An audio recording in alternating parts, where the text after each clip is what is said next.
introduce you, but does she need any introduction? Okay, we're good. Thank you, Jerrilynn.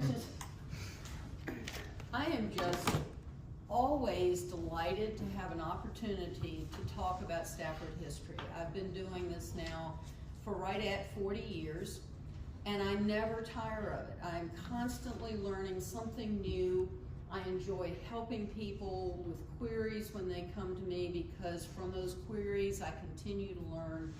And today I'm doing a talk about various places in Stafford County and the stories that go along with them. And that's kind of tough because there are so many places that I would like to talk about. But I had to make some decisions, and I did. And basically what I'm going to do is start at the north end of the county and work my way southward. Some of the places you'll see are interconnected one with another. And if you're talking about Stafford history, it is very difficult not to talk about industry in Stafford. This is not a program about Stafford industry, but it's kind of woven into it because it has to be. So the first place to show you is Brent's Mill.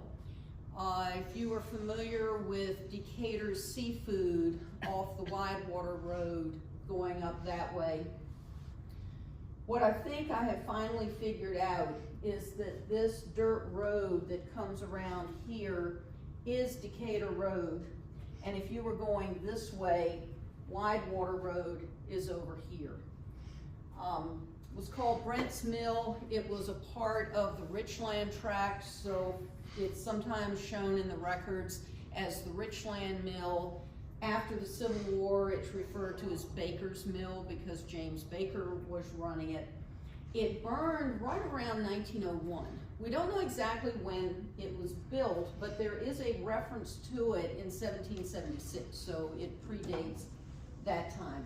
This particular image was taken probably in the 1890s. Most of the photos in this particular collection date from about 1890, 95 up to about 1920. The mill is interesting. It's a quiet freestone, and many of you have heard various talks about what we now call Government Island and the freestone industry.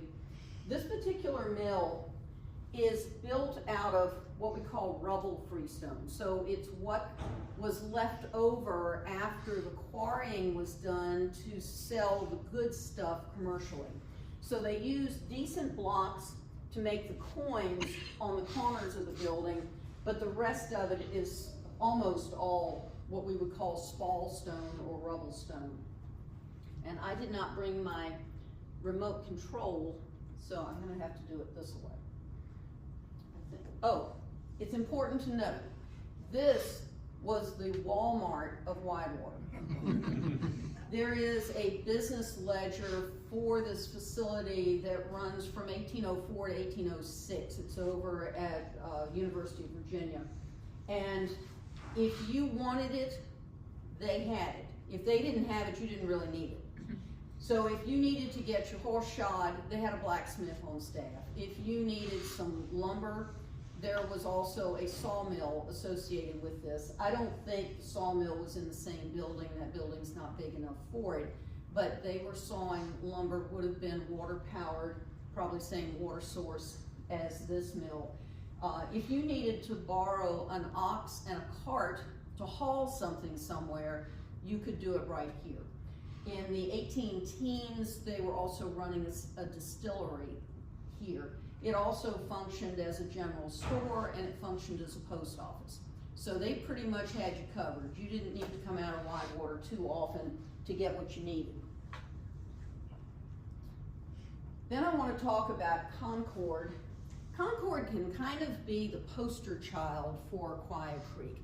So let's put Concord within a geographical and industrial economic context for Quiet Creek. It stands on a very high hill overlooking Quiet Creek. When this was a working farm, there were no trees between it and the creek. Today there is, it's not a very long distance to the creek, but there is a heavy growth of timber between the house and the creek. So now you have no idea that you are right overlooking Aquia Creek. You are also overlooking Government Island and a very important shipping port called Cole Landing, if you're familiar with Cole Landing Road. The house was built probably in the mid-1740s. So the Wallers, a guy named Henry Waller, acquired this property, about 600 acres, in 1665. That is the sum total of what we know about Henry. He got the property. It stayed in the Waller family until 1859. So the two brothers that came up from the family, the Waller family had been first in Gloucester County, and then they came on up into Essex County. There were two brothers that inherited their father's Aquia Creek land. So the two brothers and their mother came up here in the mid-1740s, could have been a little bit earlier, and they are the ones that built this house. This was considered genteel housing of the mid-18th century. Genteel because A, it wasn't log, B, it had actual floors, C, it actually had windows, and this was pretty comfortable. So it's your standard hall and chamber design with 2 rooms downstairs, half-story above with 2 rooms up there also. The house is situated right in the middle of the Aquia Creek quarry area. Charles and Edward Waller, we're going back, Charles died in 1749, so that gives you a time frame. They were doing business, selling lumber to Accokeek Iron Furnace. So when I say Accokeek Iron Furnace, think in terms of Weymouth Baptist Church. There is a business ledger that has numerous entries for them selling that. In fact, they even sold a scow to the Accokeek Furnace folks. The house is pretty cool for a number of architectural reasons. It is a classic example of what architectural historians call Chesapeake architecture. And one of the primary features of Chesapeake architecture is called a tilted false plate.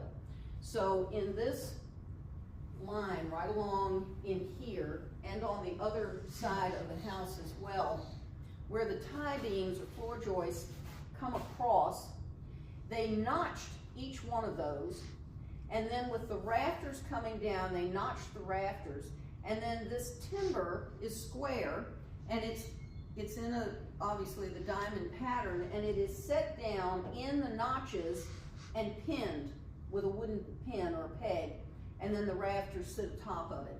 There are probably less than a dozen, probably closer to 6 or 8 of these that are still known to exist, primarily because of termites and fire. It was a very popular building technique back then. But both of these, it's original on both sides of the house. And then the fascia board under here was beaded, and it's the only known house that has a beaded fascia board, if I could speak. And there's some other interesting things about it. Let's see. All right, so Charles and Edward Waller built this house mid-1700s. While Charles was in Essex County, he married a lady named Elizabeth Rousey. They came up here, they had a number of children, and Charles died rather unexpectedly, fairly young, in 1749. And in his fairly detailed will, he says that Elizabeth is privily enceinte. In other words, she's with child at that point. And so Charles goes on, he dies, presumably is buried on the place, but there's no tombstone for him. Elizabeth goes on upstream on Aquia Creek a little bit and marries a guy named John Peyton, whose wife had died. John Peyton lived at Stony Hill. So as your reference point for that, if you're familiar with Aquia Harbor, come in off of Route 1, you get to the guard gate. It's less than a quarter mile from the guard gate is where the house actually stood. But Stony Hill comprised the Part of Aquia Harbor that is on the, I'll just call it the south side of Aquia Creek, included where Aquia Episcopal Church is, included Aquia Town Center Shopping Center. That whole area was a part of Stony Hill. By John Peyton, Elizabeth had 2 sons. Rousey Peyton, who got into the Aquia Stone business, surprise, surprise, and Dr. Valentine Peyton. Dr. Valentine Peyton was a surgeon during the American Revolution, and he lived at a home called Tusculum that is up on the Quantico Marine Corps base now. It's a terrible picture of Tusculum, but it's the only picture I have ever seen of it. It had Aquia freestone for part of the foundation, and some Aquia stone also in the chimney. This chimney looks to me like they may have raised and added a story on the house, or the chimney got bad and they took it down and replaced it. My guess is they may have added on and gone up in the house. Valentine ran a school there, a boarding school, after the Revolution. But the cool thing that ties Concord and Tusculum together is that clock. So around 1780, Dr. Peyton married Mary Butler Washington of Windsor Forest. She's a distant relative of George Washington. But Windsor Forest is now also on the Marine Corps base, but it's further west. It's in an area where they drop lots of bombs. And this clock, we know, belonged to Dr. Valentine Peyton, and it was made around 1780. It's about the same time that they were married. So is it a wedding gift? Who knows? It's an interesting coincidence that the clock and the marriage happened at about the same time. Now, what you will notice about the clock is that it has a white enamel dial. That's the newest, greatest thing, because at this point, 1780s, clockmakers are beginning to shift from engraved brass dials to the newer, fancier white enamel dials. Perfect for a young couple because this is very modern and upscale. This clock, the case for this clock, was built in the same shop that built the cases for the very well-known Walker clocks that we believe were built in Fredericksburg. It's interesting that inside there is a pencil inscription from a clockmaker and jeweler named John Pittman, who in 1828 or 29, whenever he did this, was working and living in the town of Falmouth. And it says inside that he rectified the clock, and on that date. Rectify just means that he adjusted it, cleaned it, made sure it was running properly. So he was in Falmouth. That gives the clock a tie then with Falmouth. The clock remained in the Peyton family until 1884, when it was sold to a Pennsylvania publisher named Charles Peterson. Peterson lived a few years thereafter, and then he died, at which point his daughter got the clock, and she took it with her out to Washington State. So it stayed out there for a number of years until she died, at which time a niece who lived in Atlanta, Georgia, drove all the way out, collected the clock, brought it back to her home in Georgia, and 10 or 12 years ago, it came back to Stafford County, and it's within about 5 miles of where it started at Tusculum. Everything ties together. All right, so moving on, we started out with Brent's Mill. I'm going to come back to Wyborg. Jerrilynn, could you go back one? There was a picture of someone there. Who was that? That is Lewis Knight. Oh, okay. Captain Wesley Knight's dad. Oh yeah, and let me throw this out here. If you have questions, just raise your hand and stop me, because if you have questions, it's because I have not expressed myself well. Yes? How do you determine the provenance of that clock? I mean, how can you track where it went and how it made that journey? I'm so glad you asked, and I should have said something about that. If you start looking at tall case clocks, if you decide you want to buy one for your home, you will see that quite a few of them, somebody has written the history of the clock and they have glued it inside the door. So if you open the door, this thing's in my house, that's why I know. if you open the door to this, there is a piece of paper glued inside that I'm pretty sure Charles Peterson wrote, and he talks about it coming from, it had been in the Washington family, and it had belonged to Dr. Rousey Peyton. And remember, that's why I mentioned Rousey to you. When Elizabeth Rousey Waller married John Peyton, she had 2 sons, Rousey and Valentine. Valentine was the doctor. Rousey was the quarrier. But if you were making this up, you would not make up those names. So he just had the wrong person. But it also says that it belonged to Dr. Rousey Peyton of Tusculum, Virginia. And that's Tusculum. And Valentine lived there. Fascinating. Thank you. Yes. I So never knew that. you find that in quite a few of the clocks. My husband ran across this on eBay. So it was down in Atlanta, Georgia, as I said, and doesn't matter. We ended up going down there to make the story short, and we actually, the family interviewed us before they would even allow us to see the clock. Wow. Story. Just fun stuff. All right, so back in Widewater, Clifton and the fishery. Some of you probably heard me talk about the Clifton fishery before. This is a picture of the Clifton house. We don't know exactly when this house was built. The sleeping porch up here is an addition. Porch probably is. The Victorian gingerbread is certainly a later addition. There was also a T that went out the back as the family grew and they needed more space. This property was originally, the first patent holder seems to be Margaret Brent. And some of you have probably come across her. Mid-1600s, sister of Giles Brent. When she was living in Maryland, she demanded the right to vote from the Maryland Assembly. Needless to say, that didn't happen. She died in 1671, but sometime prior to that, she gave this piece of property to Anne Brent, who married Margaret's nephew, James Clifton. So the Clifton name stuck with it from then on. It ended up, through marriage, belonging to Withers Waller Sr., who was born at Concord. Again, you see the connections between these places. If you were standing on the porch there, you're up on a hill and you would have been looking right down on the Potomac River. It was quite a vista there. The house burned Christmas Day of 1945. Clifton, it was primarily known for its fishery.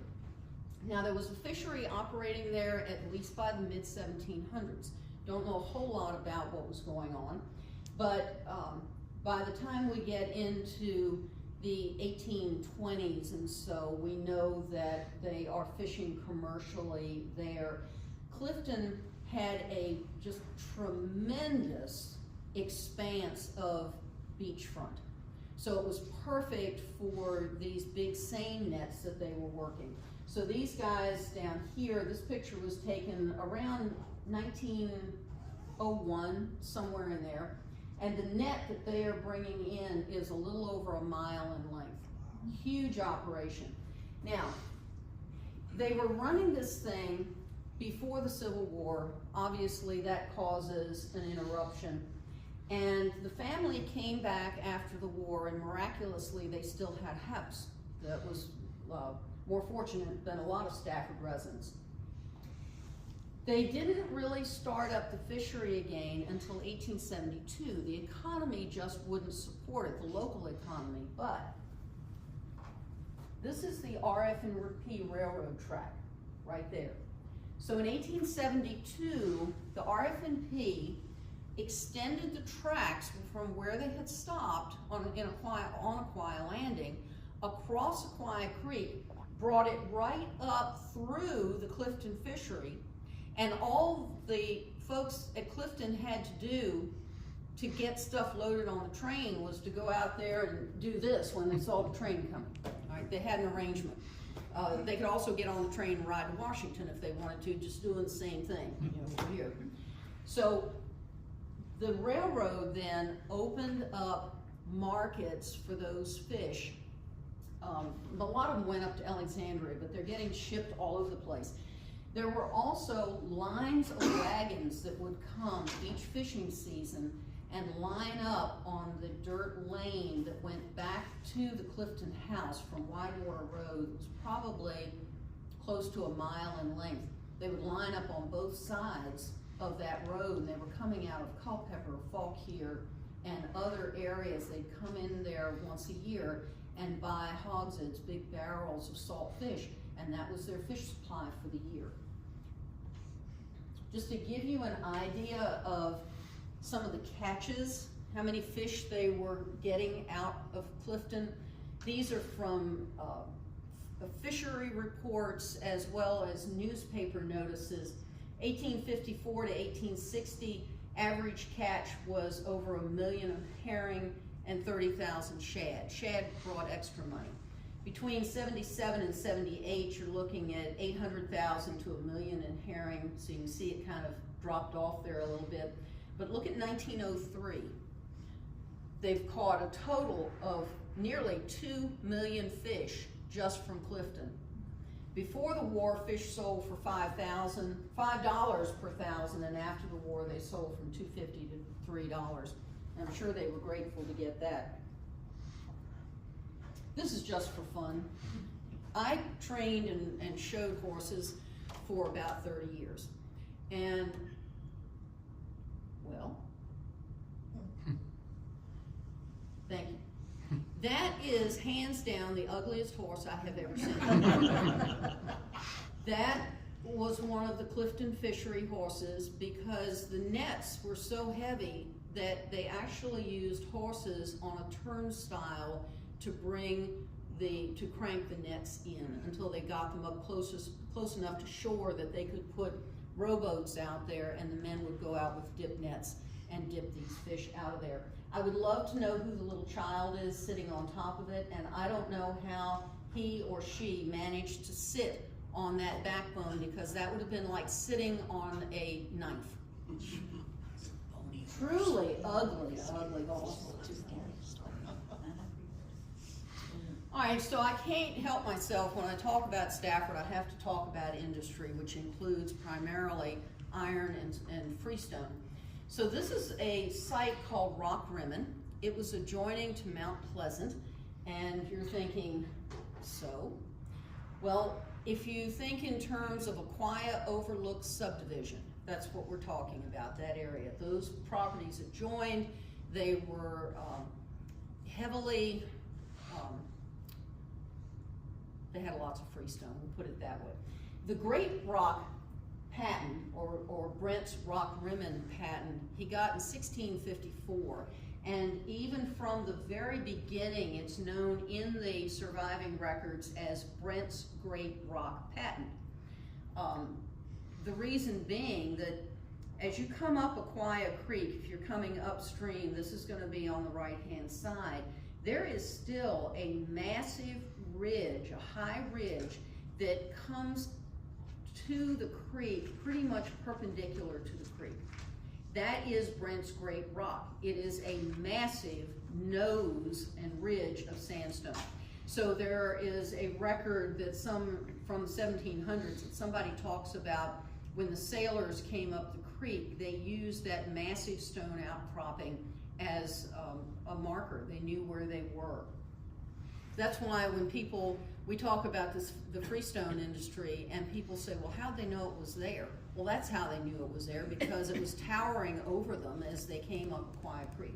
If you had been out to Government Island, this method of quarrying probably looks familiar to you. If you've seen one, you've pretty much seen them all. So this particular piece of property remained in the Brent family until 1794, and it was quarried heavily until about 1930. Now, the stone quarries are not limited to Aquia Creek. The eastern third of Stafford County is underlaid with this material. An awful lot of it is consolidated enough to use for building purposes. So this particular building is now surrounded by Austin Ridge subdivision. Has anybody here been out to see the shell of this? It's out near the swimming pool and the clubhouse for Austin Ridge. All that's left is the stone shell of this and about that much of this chimney. Very neat house. It's one of the few buildings in Stafford that they actually used blocks of sandstone to build. It was constructed by a man named William Wildey Robertson. And long story that I won't bore you with the details, but he and his brother ended up with ended up with a piece of property out on Rocky Run that had a tremendously valuable stone quarry on it. The stone out there at this house, or the quarry was very near this house, was an exceptionally fine grade suitable for carving. Not all Aquiah stone is, but Robertson's quarry was. And so the Robertsons ran it for quite a while. And the stone that he used to build the house is really nice stuff, but it was a little coarser than what he was probably able to sell. He was getting top dollar for the stone that was carving quality. Now, Henry Latrobe, if you're familiar with him, Henry came out and he spent a night here in 1806. He was trying to get Robertson to sign a contract to supply some high quality stone for building in Washington. Now, when Henry Latrobe came out, it was before the stone house had been built. What was there was this portion that was still of log construction. And Henry did a drawing of the area. Robertson had just recently come in there, this again 1806, and so the sketch that Latrobe does shows all these tree stumps, and then he cut those down and he used the logs to build this little 1.5 story house, and then a barn and I think a kitchen and maybe something else out there. Well, when Latrobe spent the night there, the housekeeper, Mrs. Suttle, warned him, when you go to bed, don't be worried because the rats come out. Now, they're not gonna bother you, but I just want you to know they're there. So Latrobe talks about what happened after he extinguished the light in his little room, and he's on the equivalent of a cot in this room, and all of a sudden he hears the pitter-patter of little feet, lots of little feet. Somebody in the household had shoved a basket of eggs under the bed he was sleeping on. The rats came in, converged on the eggs, and had a horrific rat fight right under the bed. He didn't dare get out. After they had finally decimated the basket of eggs, he heard them go upstairs, and then everything broke loose upstairs. The servant child that was upstairs had gone to bed with a piece of bread in her hand. The rats all climbed up on the bed. She's screaming. They get the eat the piece of bread. It wakes up everybody else. It is a great story. But the stone part of this house is built sometime after Latrobe's visit in 1806 and before the land tax records commenced listing building values in a separate column in 1817. Oh, I don't know what that was. Okay. All right, the other, just as a sidebar on this, a lot of people think this is where Thomas Towson lived. I'm not going to get into Thomas Towson. We'll just say he was a Baltimore quarrier. He's the one that cut the 24 columns from Government Island for use on the east portico of the Capitol. A lot of people, and I think even some of the signage here, suggests that Thomas lived in this house. He did not. He lived in the next farm over. It was his son, Thomas Norman Towson, who lived here. All right, and then just to talk briefly about iron manufacturing, because that and sandstone really did dominate our economy here for many, many years. The Chesapeake Bay is surrounded by a body of iron ore, a deposit of iron ore. And when the colonists first came and landed at Jamestown, of course, they're looking for gold. They didn't find gold. As they started exploring out from Jamestown, what they did find was iron. So in what is now Chesterfield County at Falling Creek in 1622, they built a bloomery and smelted some iron. The Indians came. It only had the one try at smelting, and the Indians absolutely destroyed it. But by 1720, you start seeing other people picking up on the potential of an iron industry. So Alexander Spotswood, the Bristol Iron Company, Principio Iron Company are all starting to in on this like 1721-22 time frame. Bristol Iron Company was an English firm, and they built an actual iron furnace down at, it's on the run that now divides Westmoreland County from King George County and right on the Rappahannock River. I've been to that site. The Principio Iron Company, about that same time, 1721 or so, another English company, they set up operations over in Maryland where there are some good deposits.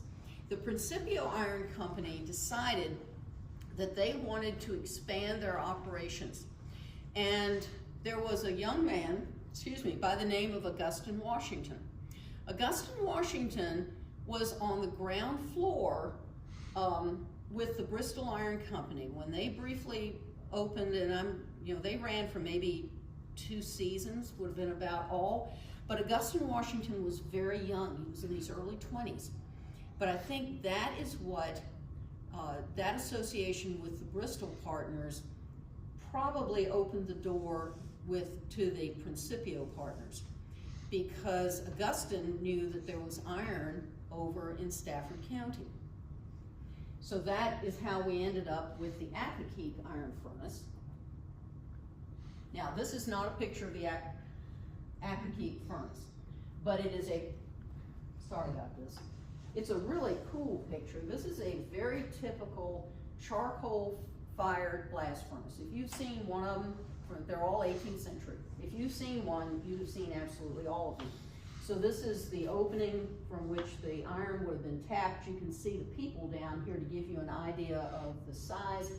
This is called a charging house. All of the ore, fuel, and flux that was dumped into the top of the furnace stack had to be kept absolutely dry. If there was any moisture in it at all, when they dumped it in there, it would explode back over top of them. So just very typical. Great story with Augustine Washington and Mary Ball, as we know they got married. Did you ever ask yourself why? Maybe not. Mary Ball, through a convoluted series of deaths and inheritances, wound up being the owner of a piece of property, several hundred acres, in the middle of Stafford County, around Weymouth Church, Mountain View Road, that area, and it had iron deposits on it.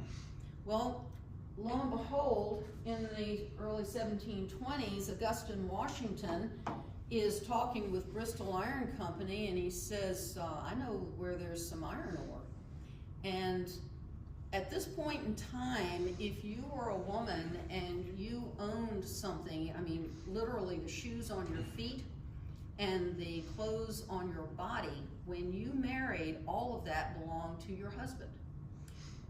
Guess who Augustine married?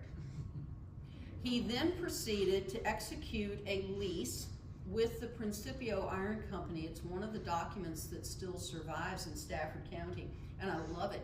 It is a 1,000-year lease for the iron mines. And so that's how Accokeek Iron Furnace ended up being put here. And Accokeek was the Principio Company headquarters for a number of years. So the furnace was in blast from around 1725 until about 1752.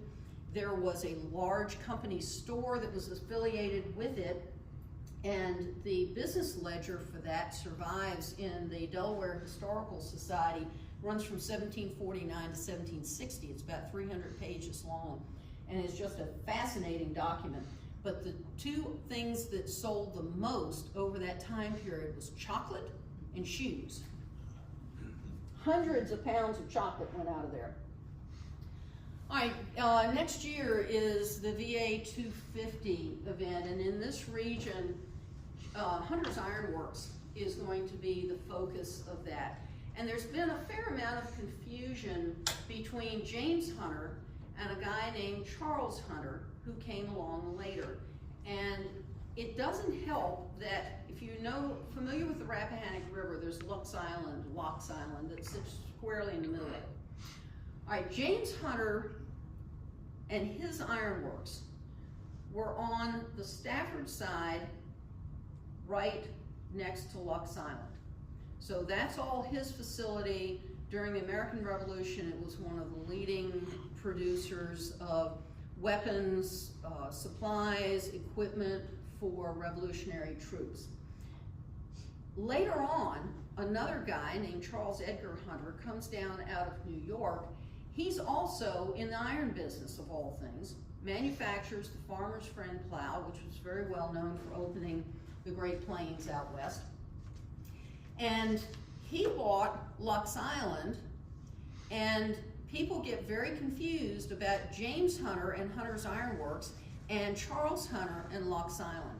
So I just wanted to point out that there is a difference between the two. James Hunter was a Scottish merchant. He came over from Dun, Scotland in the 1740s. You can see Charles Edgar Hunter is much, much later. Now, Charles Hunter bought Locks Island, and he really did convert it into a paradise. He did extremely well with his business. He had a vineyard out there. He hired a French man to do his wine. There was an old stone mill out there called the Elba Mill that was built in the late 1700s. It had burned in the 1820s. And so Charles converted that, in what was left of it, into a house. No. Let's try this game. There's a photograph of it. The lower end of that island is fairly high up. It's the upper end of the island that is obviously prone to flooding.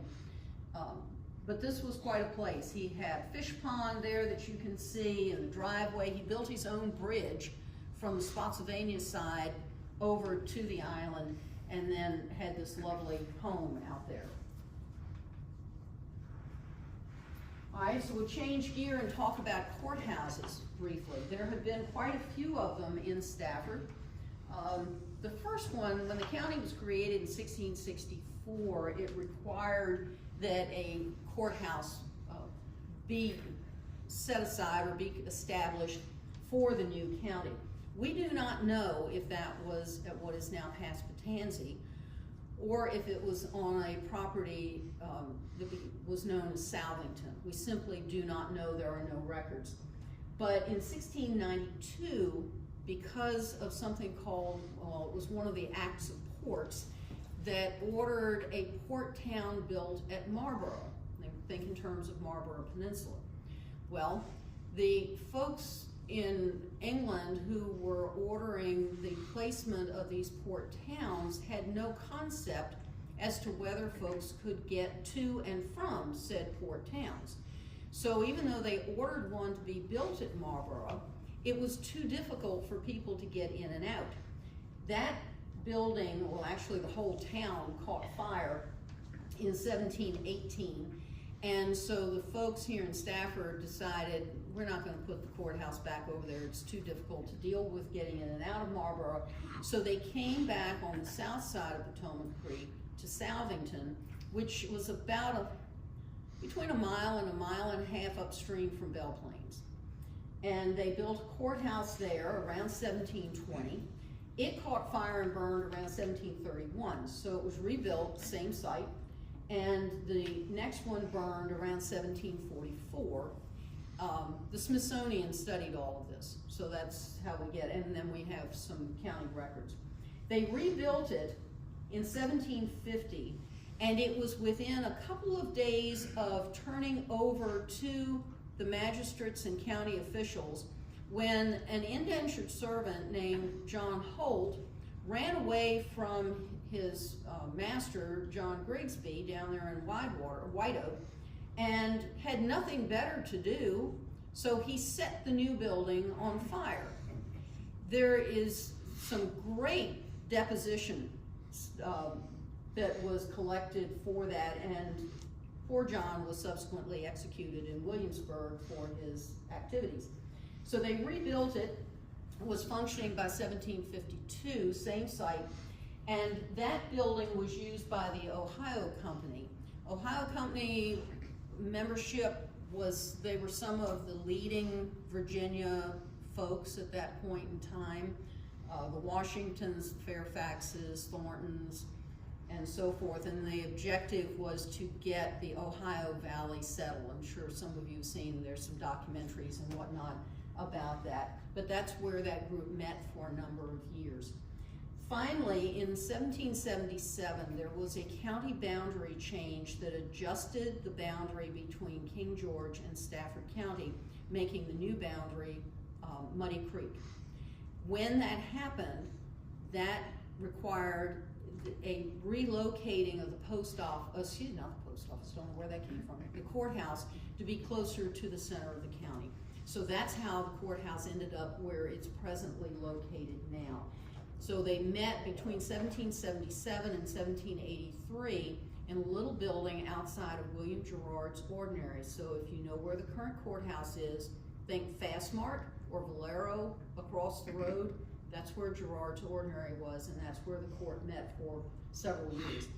The new courthouse was built and functioning by 1783, and then 1923 we got the present building.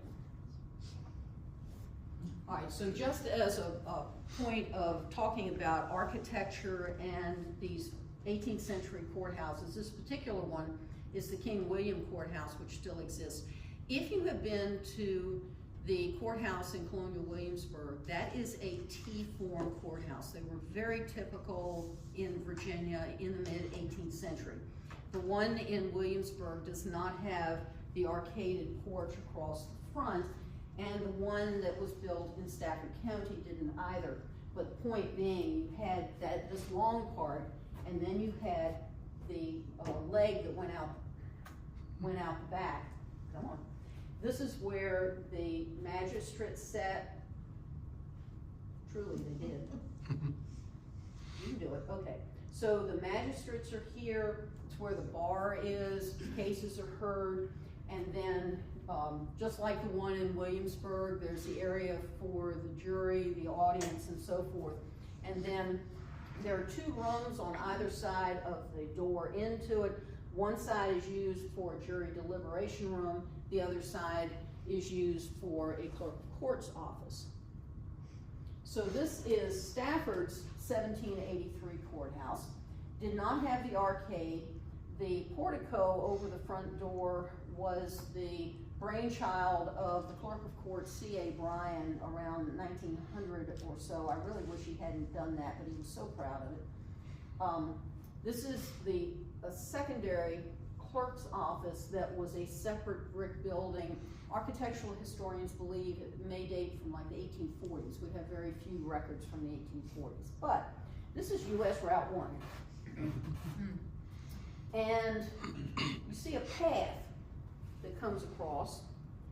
That went over to C.A. Bryan's house, which is again going back to the Fastmart across from the courthouse.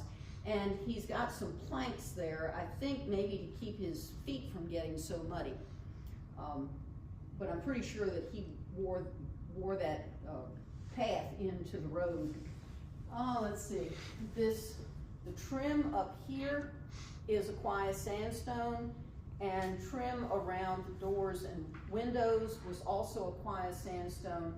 This is interesting because in the early 1900s, there are some Board of Supervisors minutes about talking about fireproofing the clerk of court's office. This building by then really had become unusable. You can see it's overgrown with ivy. Who knows what was wrong with it. But the clerk of court, C.A. Bryan, had moved back into the courthouse. And in the minutes from the Board of Supervisors about fireproofing the clerk's office, it also talks about installing a steel window. This is a roll-up steel window, and when they did the excavations in front of the courthouse to put in that, forgive me, this is judgmental, ridiculous landscaping in front of the building, they dug this up, which I thought was extremely cool.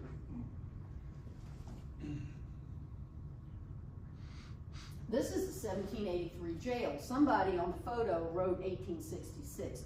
But this is the sandstone jail that was sitting squarely in the middle of what's now US Route 1. In fact, the road split, and you could go around either side of the jail that you chose to go.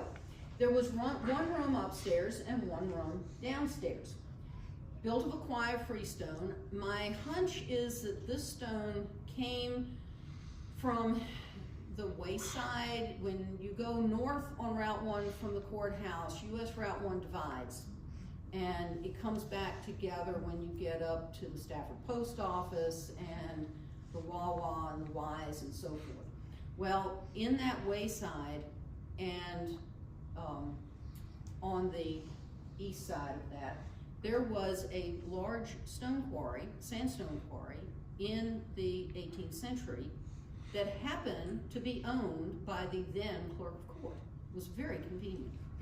My guess is that that may be where that stone came from. To my knowledge, that would have been the closest source for it. But it's an interesting building. It has an interesting history that you pick up. It was notoriously insecure. Now, that building does not look like it would be easy to get out of, but we have to consider Adam Hunter. So I've mentioned James Hunter and Hunter's Ironworks.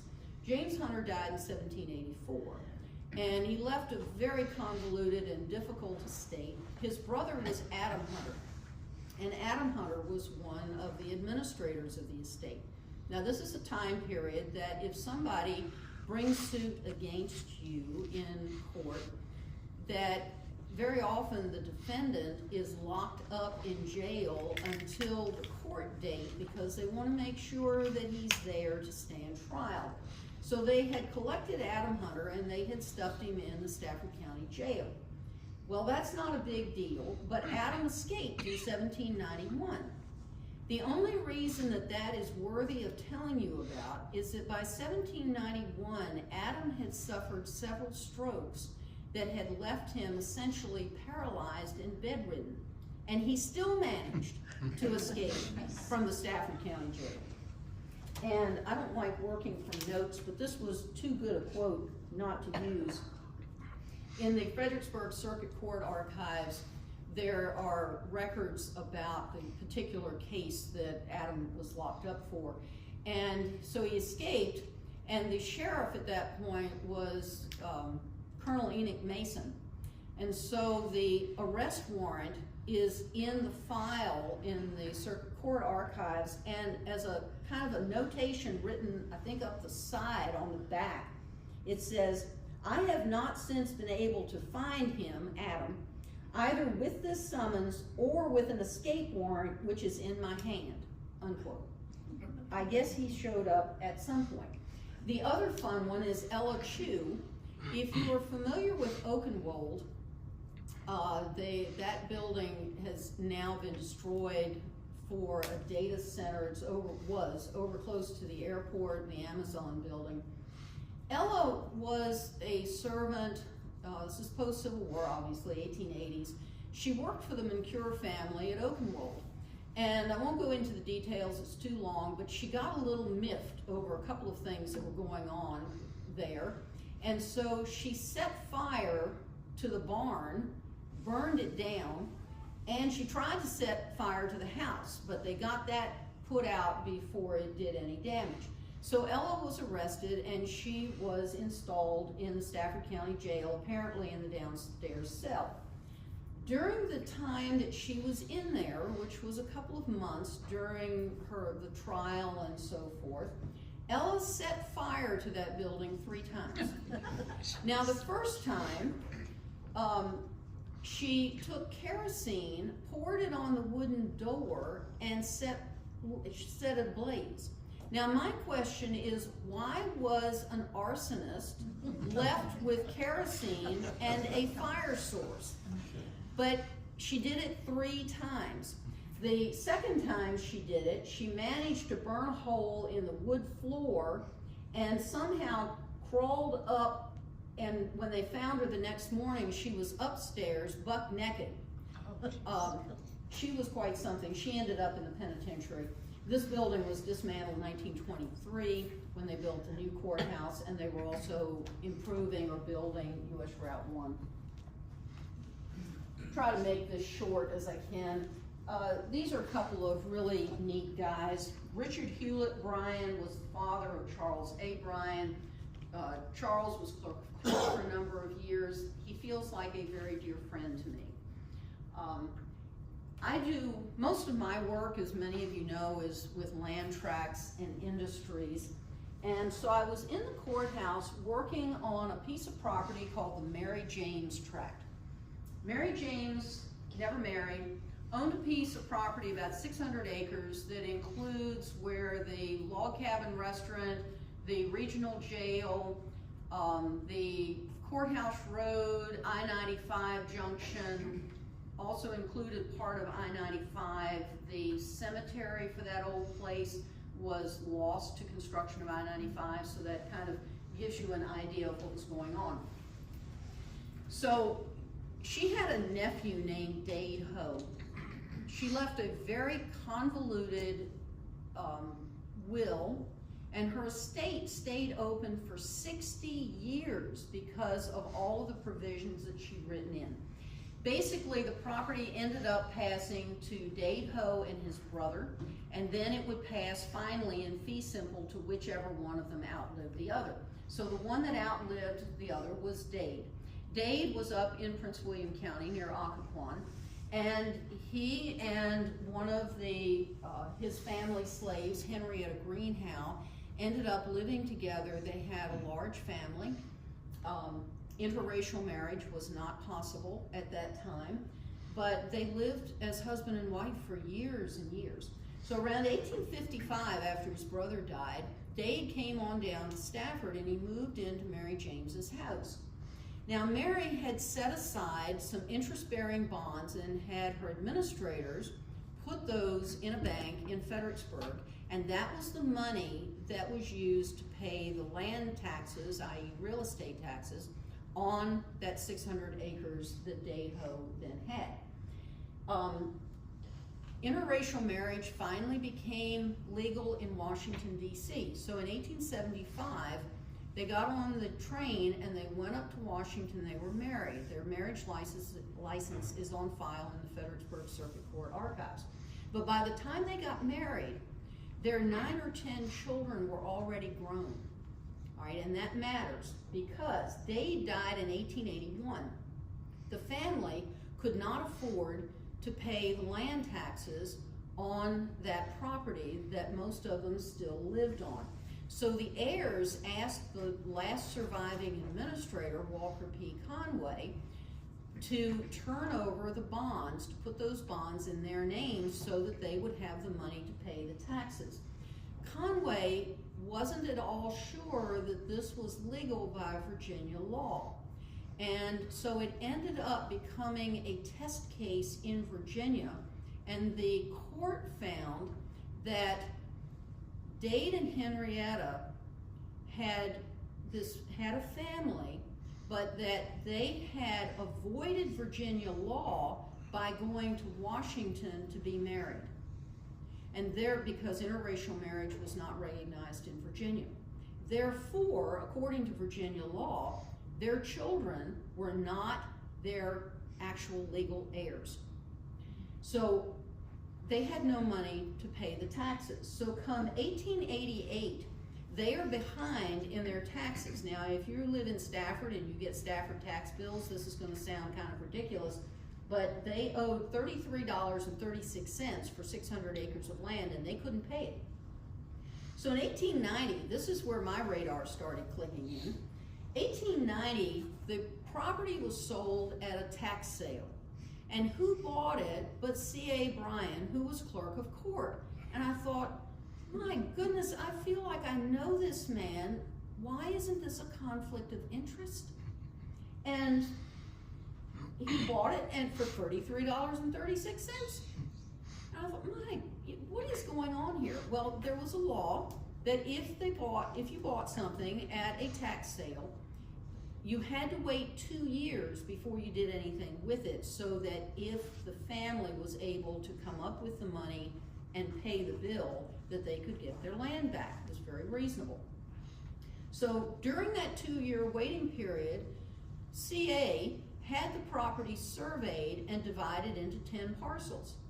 And then in 1892, this is at the end of this 2-year waiting period, he conveys the whole thing to his dad. And I'm about to pass out. Well, a day or two later, his father, Richard, conveyed one parcel to every one of Dave Ho's heirs, which gave them legal title to their land. They would have lost the property because as a part of that court decision that said that those children were not Dave Ho's legal heirs, it also ordered somebody to go and find Mary James's closest legal heir, who was an attorney down in Louisiana, who didn't need the money anyway. So C.A. Bryan and his dad got this worked out so that those Greenhouse children had legal title to their land. I felt much better after that. All right, just very quickly on this, Alexander Morson Green, kind of an interesting character. His dad was Duff Green, the Falmouth industrialist who had textile mills, flour mills, stores, and so forth in the town of Falmouth. Alex never wanted to be an industrialist. He just didn't care. All he wanted to be was a farmer. So he ended up owning Berry Hill and Shepherd's Green down on the south side of Potomac Creek, kind of very close to Belle Plains. He lived with an African-American woman named Nancy Ross. I love this picture. She's absolutely gorgeous. And we don't know for certain, but we think that she may have been one of his slaves prior to the war. After the war, on the census record, she's listed as his cook.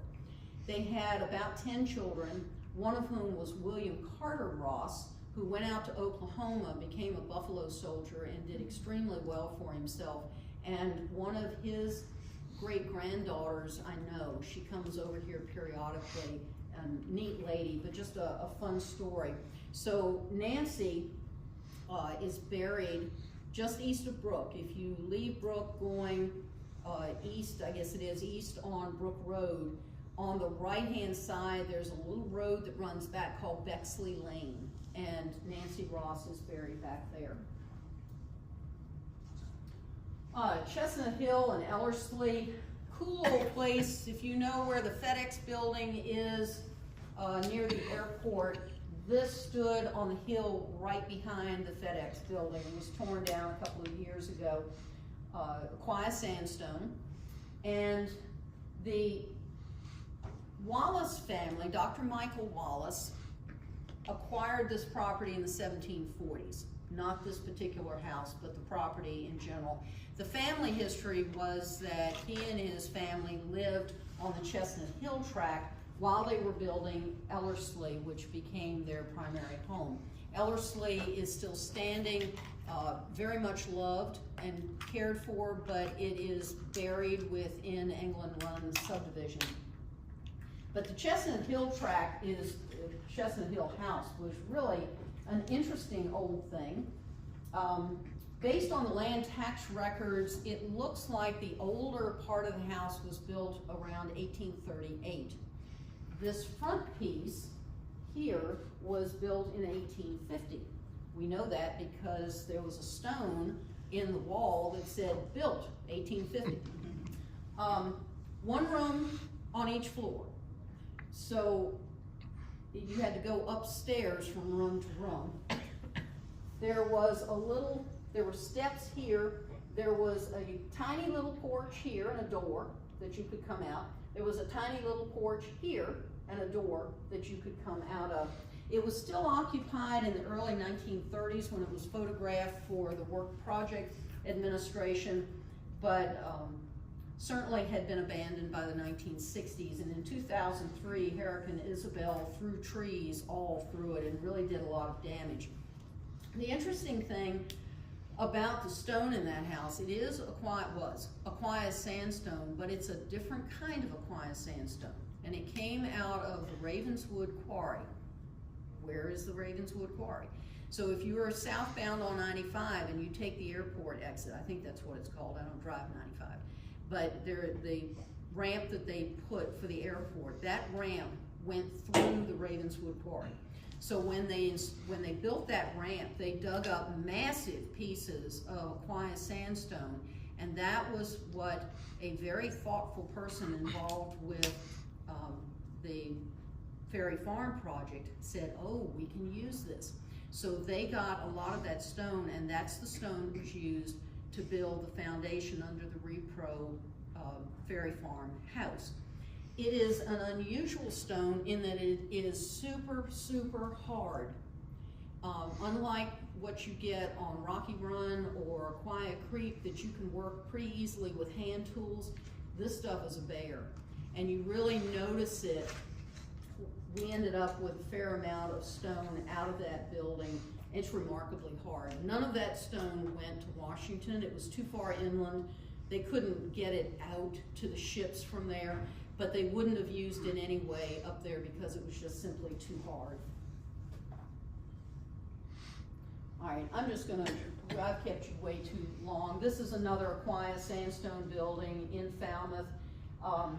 Falmouth and Fredericksburg were created on the same day in 1728, but a man named William Todd had already set up a wharf and a warehouse at what later became Falmouth, and he was getting tobacco and other goods out of the Shenandoah Valley. Falmouth was the primary shipping point for many years for goods coming and going from the Shenandoah Valley. So he had already established his wharf. If you know where Amy's Cafe is, if you walk out Amy's front door and you go straight to the river, that's where the first wharf was that William Todd had. And you look at it now and you think, keeled sailing vessels? How did you get them up there? Well, it worked for a while, but it didn't last, and another wharf was built in the 1750s. But this is just a cool house, probably started out as a store. Clearview, it's just another one of the Falmouth surrounding properties. If you have any questions about it, I'll be glad to try and answer it. Fun picture, early 1900s. Falmouth was known for years and years locally as Hog Town. And it's because the hogs ran loose in the streets. Now this is problematic. If you have any knowledge of hogs, hogs are really good at what they do, but that's making a mess. And so these things are running amok all over Falmouth. And they're rooting under people's stuff, and they're doing what hogs do after they eat, and they stink. And so the Falmouth Town minutes that survive have quite a few references to hog control measures. When you can have hogs in town, when you can't have hogs in town, what happens if your hog gets loose? Because the town police officer was tasked with corralling and collecting the hog and holding it until the owner could be found. Now, I've only had one experience with trying to catch a hog, and having worked with horses, you've got something with a horse to get hold of. You know, you can put a rope around his neck or a halter or some such thing. There is nothing to get hold of with a hog. There's no place you can tie a rope. So I'm sure that that was good entertainment for the folks in Falmouth. Industrial Falmouth. Falmouth was an industrial hub long before Fredericksburg even thought about it, because, not because of the Rappahannock River, but because of Falls Run. So the run or stream that comes down and runs under Washington Street right in the bottom is Falls Run. And that was impounded, and that was the water supply for a lot of the mills in Falmouth for a long time. And that run is still walled with square blocks of stone. It's fascinating if you can get down in there. So they were doing large-scale commercial flour production sometime prior to 1767. That continued until about 1861. Falmouth was an international shipping point from at least 1721 on up until the very early 1800s. Now, the keeled vessels weren't able to get up even to the second wharf after the mid-1790s, but the stuff was still coming and going from to and from the Shenandoah Valley through Falmouth through the early 1800s. And I will mention Abraham Howard. He's just a really cool dude. Was a blacksmith in Falmouth between about 1816 and about 1835. Abraham had a tavern in Falmouth that he ran, and in 1823 he put a wonderful ad in the Fredericksburg newspaper talking about travelers can be refreshed with the freshest oysters at his facility. He was running a blacksmith shop there. He advertised in 1830 and 1832 in the Fredericksburg paper, really large ad, lots of detail about what he was doing there.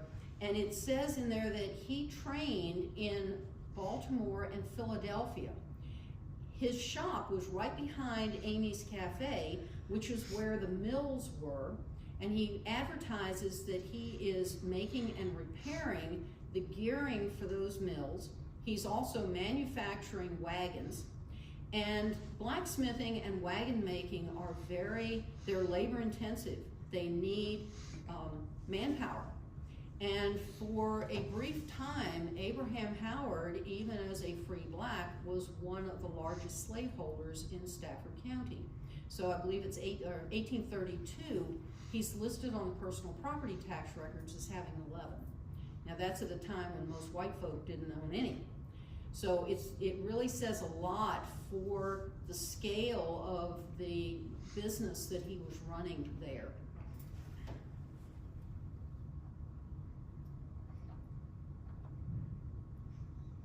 All right, and I'm going to end with this, just with the bridges, the Falmouth bridges. First one was built about 1798 by Robert Dunbar, another industrialist in Falmouth. Now, keep in mind that the Falmouth Bridge and Chatham Bridge later on, the Falmouth Bridge was privately owned until Stafford County bought it in the 1880s. So Robert Dunbar built the bridge around 1798. It washed out in 1807, so he rebuilds it at his own expense. It's a toll bridge, so you had to pay to go across it. In 1818, it was seriously damaged with a flood.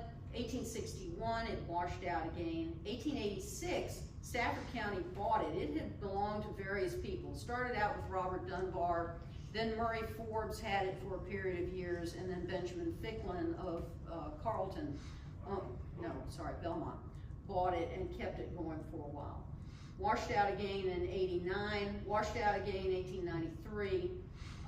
1918, it was taken out by an ice flow, and 1942 was the last time it washed out.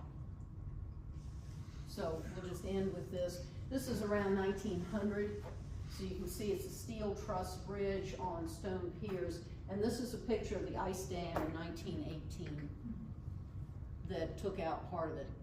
And the telephone line for the Toluca and Fredericksburg Telephone Company ran on top of the steel. All right, that's it. I have kept you way too long. Any questions, sir? Did I hear you say that the Accokeek Iron Works is located roughly where Raymouth Church is now? Is that correct? It is, Raymouth Church is your point of reference, so the actual furnace site is going to be a short distance north and east. Okay, and is that the same Colonial Forge that the high school is named after? Yes. Okay. Yes. Gotcha. So Colonial Forge subdivision goes back to Accokeek Run, and the cool thing with that, I think, is that if you go to the furnace site and you have the run there that had been impounded to run the furnace, the subdivision comes back there and there's a hill. And it's a big hill. It's big enough that it has rather large trees growing out of it. And you can go up to the top of the hill, but if you take your boot and you kick the leaves away, that hill isn't actually a hill, it's the slag dump from the furnace. Okay, cool. Thank you. Uh-huh. Yes. In front of the courthouse, Mm-hmm. what is that? It looks like a well. It But it is. has a cover. It's a well. Is it a And well? It Okay. is, and I should have mentioned that when I had that picture up, but I was trying not to take so much time, which I wasn't very successful with. So this courthouse picture, this platform is the well. Okay. And when, at the time that this building was constructed in the 1780s, sitting right about here was Moses Phillips Tavern. And I've often wondered if that little well served both of those. This piece of stone is kind of cool. It is a piece of Aquia sandstone, and it actually is intended to be a column that is inserted into a wall, and it was used to keep the wagons from cutting the corner here. But Rick and I are pretty sure we have this piece of stone. Got repurposed somewhere else, and we got hold of it and said, oh, that's what that is. Yes, sir. What happened to Clearview? What is it now? Who owns it now? I do not know. Okay. Clearview was a part of that Thomas Vicaris land patent of 1,260 acres that included all of the hilltop houses. So Clearview, Carlton, Belmont, the town of Falmouth, all of that was part of that, but I don't know who has it now. Anything else? Nobody went to sleep, and that really says a lot because it's dark in here, and I appreciate that.